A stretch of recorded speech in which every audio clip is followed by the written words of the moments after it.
27 मई 2015 की सुबह स्विट्जरलैंड का ज्यूरिख शहर, यहाँ पर एक लग्जरी होटल था जहाँ पर कुछ बड़े बड़े ऑफिसर्स की एक मीटिंग चल रही थी। तभी वहाँ पर सिविल ड्रेस में अचानक से पुलिस अंदर घुसती है। सबसे पहले वो होटल के स्टाफ के पास जाते हैं और उनसे एक बेडशीट मांगते हैं और फिर उसी बेडशीट को शील्ड बनाकर फुटबॉल के 7 बड़े ऑफिसर्स को एक एक करके उनके रूम से निकालते हैं और अरेस्ट कर लेते हैं। एक्चुअली इन ऑफिसर्स पर 20 सालों में $150 मिलियन की रिश्वत लेने का इल्जाम था, यानी उस वक्त के हिसाब से करीब 900 करोड़ रुपए। और ये ऑफिसर्स कोई और नहीं बल्कि फीफा से जुड़े हुए थे, जो दुनिया की फुटबॉल को चलाते थे और ये दुनिया में सबसे ज्यादा देखे जाने वाले टूर्नामेंट को ऑर्गेनाइज करवाते थे। तो आज हम इस एपिसोड में बात करने वाले हैं दुनिया की सबसे बदनाम और करप्ट स्पोर्टिंग बॉडी कही जाने वाली ऑर्गेनाइजेशन फीफा के बारे में, जिसने कई देशों को वर्ल्ड कप कराने के नाम पर कंगाल कर दिया।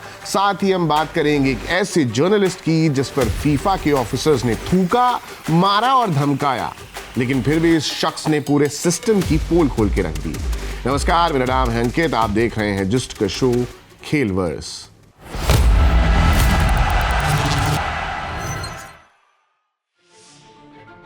सबसे पहले चलते हैं बहुत पीछे, साल 1904 की ओर। जगह थी यूरोप की one of the most famous cities में से एक, पेरिस।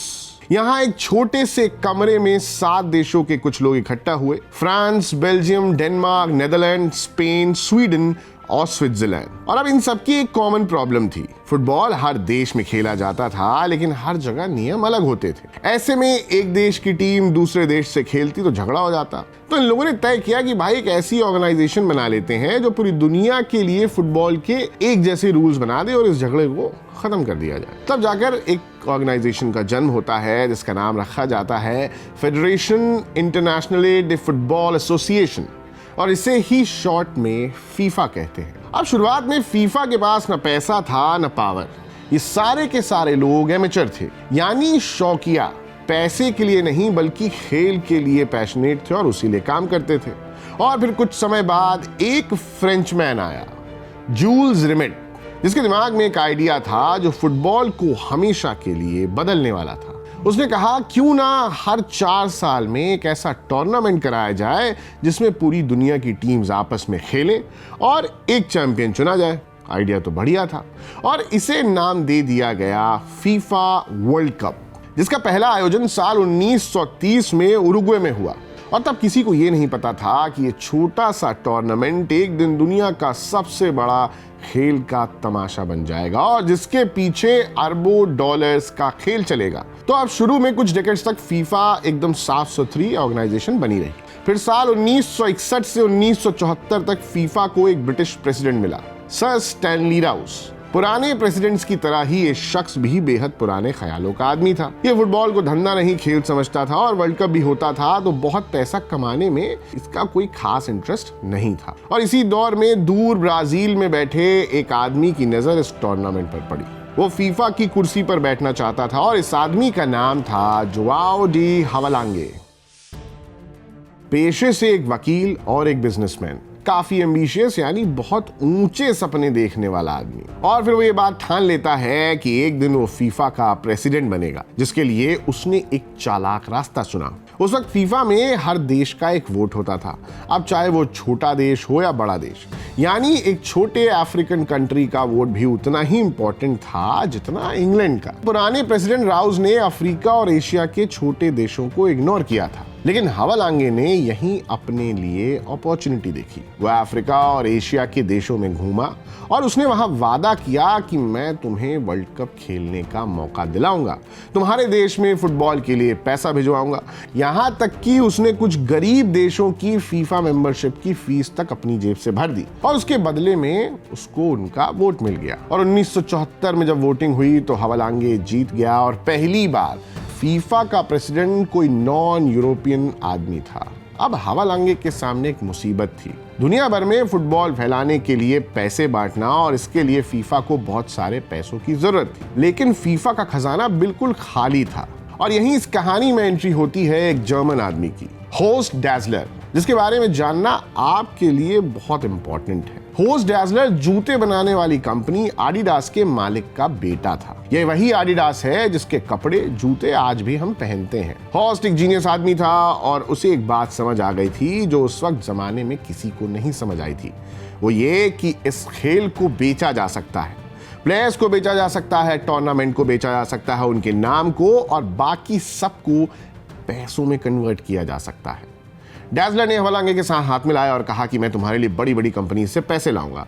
और यहीं से शुरू होता है स्पॉन्सरशिप का खेल। स्पॉन्सरशिप यानी बड़ी कंपनीज पैसे देती हैं और उसके बदले में उनका लोगो पूरे टूर्नामेंट में दिखाई देता है। जैसे आज आईपीएल में हर जगह कंपनीज के नाम हमें दिखते हैं। तो सबसे पहले डैज़लर और उसके साथी ने दुनिया की सबसे बड़ी कंपनी कोका कोला को पकड़ा। इसके लिए उन्होंने 1.5 साल तक मेहनत की, उन्हें लगातार मनाया और आखिर में कोका कोला ने फीफा को $8 मिलियन दे दिए।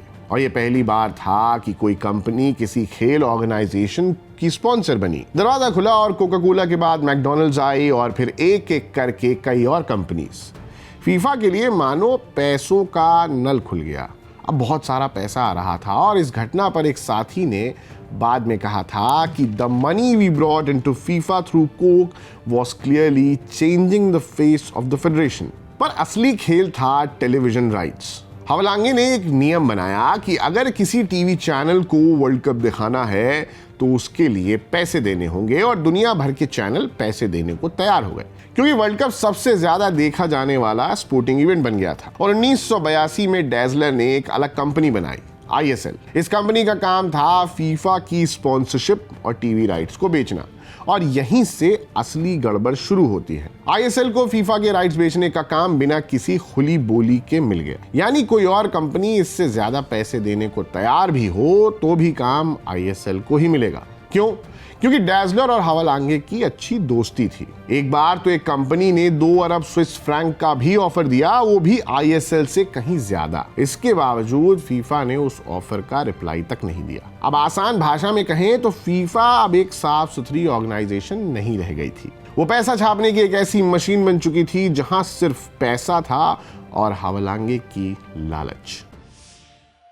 अब फीफा के पास $1 बिलियन थे और इस पैसे पर कंट्रोल सिर्फ कुछ ऑफिसर्स का था। और अब ये ऑफिसर्स ही तय करते थे कि कौन सा देश वर्ल्ड कप कराएगा, किस कंपनी को राइट्स मिलेंगे और पैसा कहां जाएगा। तो फीफा एक ऐसी ऑर्गेनाइजेशन हो गई थी जो किसी भी देश के कानून के नीचे नहीं आती थी। वो स्विट्जरलैंड में रजिस्टर थी और सालों तक स्विट्जरलैंड की सरकार ने भी उस पर नजर नहीं रखी।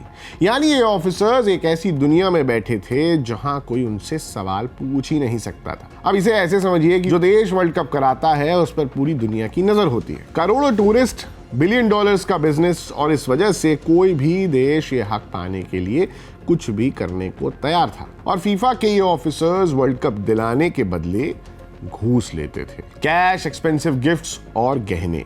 हवालांगे खुद इस दलदल में था और बाद में इन्वेस्टिगेशन हुई तो पता चला कि हवालांगे और उसके दामाद ने वर्ल्ड कप के राइट्स बेचने के बदले करीब 41 मिलियन स्विस फ्रैंक की रिश्वत ली थी। मौजूदा इंडियन करेंसी की बात की जाए तो करीब 380 करोड़ रुपए उसने रिश्वत में डायमंड्स, साइकिल्स, पेंटिंग्स और चीनी मिट्टी से बने हुए एक्सपेंसिव प्रोडक्ट्स लिए। उधर 1998 में हवालांगे ने कुर्सी छोड़ दी, पर जाने से पहले उसने अपनी गद्दी पर अपने सबसे भरोसेमंद आदमी को बैठा दिया, एक स्विस ऑफिसर जिसका नाम था सेप ब्लैटर। सेप ब्लैटर एक चालाक आदमी था। वो हवालांगे का राइट हैंड था, तो उसे पैसे और स्पॉन्सरशिप के सारे तिकड़म पता थे और अब वो फीफा का प्रेसिडेंट बन गया था। ब्लैटर के राज में ही फीफा ने सबसे ज्यादा पैसा भी कमाया। 2011 से 2014 के बीच फीफा की कमाई थी करीब $5.7 अरब, जो कि सिर्फ स्पॉन्सरशिप और टीवी राइट से आई थी। पर इसी राज में करप्शन अपने चरम पर भी पहुंचा।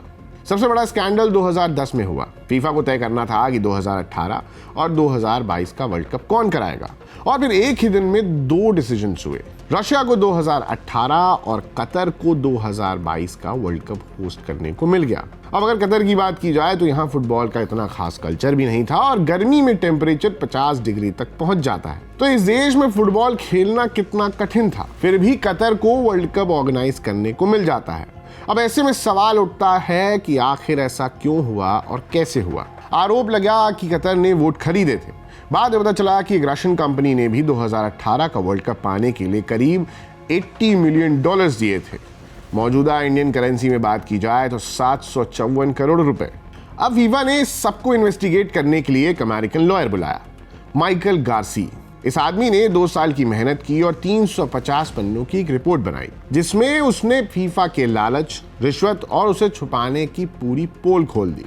फीफा ने इस रिपोर्ट को छापने से मना कर दिया और सिर्फ 42 पन्नों की एक छोटी सी समरी छापी, जिसमें उन्होंने साफ साफ बताया कि भैया हमारी तरफ से कोई गलती नहीं हुई है। और खुद गार्सिया ने कहा कि ये समरी झूठी है और उसकी असली रिपोर्ट को तोड़ मरोड़ कर पेश किया गया है। उसने गुस्से में आकर रिजाइन कर दिया। फीफा को लगा कि उसने सब कुछ दबा दिया है, पर एक आदमी पिछले 15 सालों से चुपचाप इस पूरे साम्राज्य की जड़ें खोद रहा था।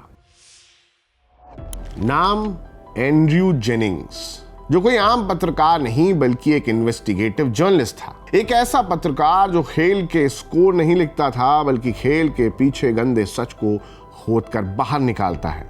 मजे की बात यह है कि जेनिंग्स को फुटबॉल में कोई खास दिलचस्पी थी नहीं, बल्कि उसे इंटरेस्ट था सच को उजागर करने में। उसने पहले पुलिस के करप्शन पर काम किया, फिर ओलंपिक्स के घोटालों को उजागर किया और इसके बाद उसकी नजर फीफा पर पड़ गई। उसका तरीका बड़ा अनोखा था। वो सीधे ऑफिसर्स के सामने जाकर उनसे सवाल पूछता था, जो पूछने की हिम्मत उस समय किसी में थी नहीं। अब बात है 2001 की। ज्यूरिख में फीफा की एक प्रेस कॉन्फ्रेंस थी। सेप ब्लैटर सामने बैठे थे, जो उस वक्त फीफा के सबसे ताकतवर आदमी थे। जेनिंग्स आगे की रो में जाकर बैठ गया और ठीक ब्लैटर के सामने। और जब ब्लैटर ने अपनी रटी रटाई बातें खत्म की तो इसके बाद जेनिंग्स ने माइक उठाया और सीधा सवाल दे मारा। और वो सवाल था कि have you ever taken a bribe? Blatter shock हो गया। साइड में बैठे हुए बाकी पत्रकारों ने जेनिंग्स से दूरी बना ली, जैसे वो कोई बीमारी हो। जेनिंग्स अब सालों तक फीफा के पीछे पड़ा रहा। उसने हजारों सीक्रेट डॉक्यूमेंट्स इकट्ठा किए और धीरे धीरे जेनिंग्स ने फीफा के अंदर लोगों को बात करने के लिए मनाया। उसने एशिया, अफ्रीका, यूरोप, अमेरिका हर जगह घूमकर सबूत जुटाए और 2006 में उसने एक किताब लिखी जिसका नाम था फाउल। इसमें ब्लैटर और बाकी ऑफिसर्स पर रिश्वत लेने के सीधे आरोप लगाए और उसी साल उसने बीबीसी के लिए एक डॉक्यूमेंट्री भी बनाई। और अब इसके बाद फीफा के ऑफिसर्स बौखला गए और ब्लैटर ने मुकदमा करने तक की धमकी दी, लेकिन अदालत में जेनिंग्स के सबूत सामने आ जाते और इस डर से शायद ब्लैटर ने कभी केस नहीं किया। सिर्फ इतना ही नहीं, कुछ ऑफिसर्स तो हाथापाई पर भी उतर आए। जेनिंग्स ने बाद में बताया कि फीफा का एक बड़ा ऑफिसर था जैक वार्नर। उसने मुझ पर थूका और मेरे मुंह पर मुक्का मारा। उस समय को याद करते हुए जेनिंग्स ने एक बार बताया कि उनका फोन तक टैप किया जाता था, उनका कंप्यूटर हैक कर लिया जाता था और उस पर लगातार धमकियां आती थी। कमाई भी बहुत कम हो गई थी क्योंकि कभी कभार ही हो पाती थी और इसके बावजूद वो बंदा नहीं रुका। अब साल 2000 में एक रोज एक फोन आता है। कॉल पर दूसरी ओर मौजूद शख्स ने कहा कि कुछ अमेरिकन जेंटलमैन हमारे शहर में हैं जो तुमसे मिलना चाहते हैं। जिसमें एक अमेरिकन जेंटलमैन था FBI का एजेंट, यानी अमेरिकन इंटेलिजेंस एजेंसी। FBI को फीफा के करप्शन की भनक लग चुकी थी और उन्हें जो आदमी सबसे ज्यादा जानता था वो था एंड्रयू जेनिंग्स। जेनिंग्स ने अपने सारे सबूत, सारे डॉक्यूमेंट्स FBI को सौंप दिए। उसने अपने 15 साल की मेहनत उनके हवाले कर दी। और फिर 27 मई 2015 की उस सुबह जब ज्यूरिख के होटल में वो गिरफ्तारियां हुई, उस वक्त एंड्रयू जेनिंग्स अपने घर में सो रहा था। उसका फोन बजने लगा, पर उसे हैरानी नहीं थी। उसने एक अखबार से कहा कि सेप ब्लैटर अब एक चलती फिरती लाश है और 2 घंटे बाद ब्लैटर ने इस्तीफा देने का ऐलान भी कर दिया। और अब 27 मई 2015 की उस सुबह के बाद लगा कि फीफा का पूरा साम्राज्य ढह जाएगा। ब्लैटर गद्दी छोड़ चुका था और दुनिया भर के न्यूज़पेपर्स में फीफा बदनाम हो चुका था। हर कोई पूछ रहा था कि अब आगे क्या होगा।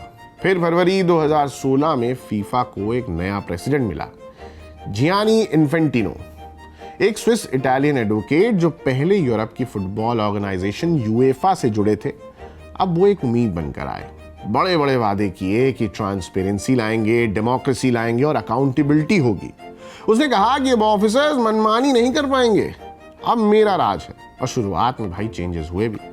पुरानी ताकतवर एग्जीक्यूटिव कमेटी को हटाकर एक काउंसिल बनाई गई। एक नियम बना कि कोई भी प्रेसिडेंट ज्यादा से ज्यादा 12 साल ही कुर्सी पर रह सकता है ताकि कोई दोबारा हवलांगे या ब्लैटर की तरह डेकेड्स तक अपना राज ना कर पाए। अधिकारियों की जांच और पैसे के हिसाब किताब के लिए भी एक बेहतर सिस्टम बनाया गया। ऊपर से लगता था कि फीफा में सच में सुधार हो रहा है, पर असलियत अलग थी। सत्ता में आते ही इन्फेंटिनो ने एक एक करके उन्हीं लोगों को बाहर करना शुरू कर दिया जो फीफा पर नजर रखने के लिए बैठाए गए थे। और अब 2017 में उसने करप्शन की जांच वाली एथिक्स कमेटी के दोनों हेड्स को हटा दिया। ये वही लोग थे जो 2015 के बाद सफाई के लिए लाए गए थे और उन्हें ही साफ कर दिया गया। उन्होंने इसे the de facto end of the reform efforts बताया, यानी सुधार की कोशिशों का अंत। इस बीच एक और ऑफिसर था, मिगेल मडूरो, जिसे फीफा के कामकाज पर निगरानी रखने का जिम्मा मिला था। उसने एक रशियन मिनिस्टर को फीफा काउंसिल में आने से रोक दिया क्योंकि अगला 2018 वाला वर्ल्ड कप रशिया में होना था, इसलिए फैसला फीफा को असुविधाजनक लगा और फिर मडूरो को भी हटा दिया गया। उसने बाद में कहा कि इन्फेंटिनो ने एक एक करके निगरानी के सारे सिस्टम तोड़ दिए, साथ ही 12 साल तक फीफा पर राज करने वाले नियम की भी काट निकाल ली गई। अब इन्फेंटिनो 2021 तक यानी कुल 15 साल तक कुर्सी पर रह सकता है। और इसी तरह सुधार कमेटी का कहना था कि कमिटीज को घटाकर 9 कर देना चाहिए ताकि ताकत चंद हाथों में रहे, पर इन्फेंटिनो ने उल्टा किया। आज फीफा में 35 से ज्यादा कमिटीज हैं जिनमें वफादार लोगों को बैठाकर मोटी रकम और सुविधाएं दी जाती हैं। एक्सपर्ट्स इसे लीगल ब्राइबरी कहते हैं, यानी कानूनी रिश्वत। जो रिश्वत पहले बेडशीट में छुपाकर दी जाती थी, अब वही काम कानून के दायरे में होता है। वफादारी के बदले पोजीशन, पैसा और फैसिलिटीज दी जा रही हैं। ऐसे में आपके मन में सवाल आएगा कि क्या अब भी फीफा में करप्शन होता है? तो इसका जवाब है हाँ, बस अब तरीका बदल गया है। इसकी सबसे बड़ी मिसाल है 2034 का वर्ल्ड कप, जो सऊदी अरेबिया को दे दिया गया। ये बिल्कुल कतर की तरह है, बिना किसी कंपटीशन के, बिना किसी और देश को मौका दिए, जबकि इस देश में ह्यूमन राइट्स पर भी अक्सर सवाल उठते रहते हैं। 2025 में 35 बड़ी ऑर्गेनाइजेशंस और जानकारों ने साझा बयान जारी कर कहा कि आज का फीफा 10 साल पहले से भी ज्यादा बदतर तरीके से चलाया जा रहा है। नॉर्वे के एक्सपर्ट ने इस पर कहा कि the leadership of FIFA has zero credibility and reform is desperately needed. हालांकि फीफा इन सारे एलिगेशन से इनकार करता है, भाई अब करेगा भी। उल्टा ये लोग कहते हैं कि उन्होंने ट्रांसपेरेंसी बढ़ाई है, कामकाज और ऑडिट का तरीका भी सुधरा है, साथ ही गरीब देशों में फुटबॉल को फैलाने के लिए पहले से कई गुना ज्यादा पैसा बहाया जा रहा है। और इन सब के बीच अमेरिका के जस्टिस डिपार्टमेंट ने फीफा को पीड़ित मानते हुए 1500 करोड़ रुपए का मुआवजा भी दे दिया। इसके पीछे ये तर्क था कि बीते हुए कई डेकेड्स के भ्रष्टाचार से खुद फीफा को बहुत नुकसान पहुंचा है। और एक आज ये भी सच्चाई है कि फीफा की एथिक्स कमेटी के पास पुलिस या अदालत जैसी असली ताकत है ही नहीं। इन्वेस्टिगेशन अगर होती भी है तो ये अक्सर छोटे ऑफिसर्स तक सीमित रहती है। सबसे ऊपर बैठे लोगों को कोई छू भी नहीं सकता। इसलिए एक्सपर्ट्स कहते हैं कि फीफा खुद को सुधार नहीं सकता, उस पर बाहर से नजर रखने की जरूरत है। गवर्नमेंट, स्पॉन्सर्स और फैंस को मिलकर दबाव बनाना होगा। इवन कोका कोला और वीजा जैसी कंपनीज ने भी खुलकर ये कहा है कि फीफा को अपनी रेपुटेशन सुधारनी चाहिए। तो ये थी दुनिया की सबसे करप्ट और बदनाम कही जाने वाली ऑर्गेनाइजेशन फीफा की कहानी। कहानी आपको कैसी लगी हमें कमेंट्स करके जरूर बताइएगा। बाकी आपके लिए कहानी लिखी है हमारे साथी प्रांशु सिंह ने, कैमरे और साउंड पर हैं आदेश जी। मेरा नाम है अंकित, आप देख रहे हैं जिस्ट।